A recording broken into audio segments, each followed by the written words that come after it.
சேலை கட்டும் பெண்ணுக்கு ஒரு வாசம் உண்டு, கண்டதுண்டா? கண்டவர்கள் சொன்னதுண்டா?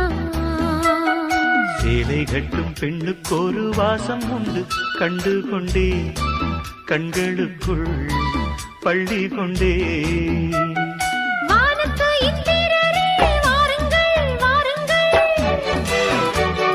பெண்ணுக்குள் என்ன இன்பம் கூறுங்கள் கூறுங்கள். இதுபோல் இதமோ சுகமோ உலகத்தில் இல்லை.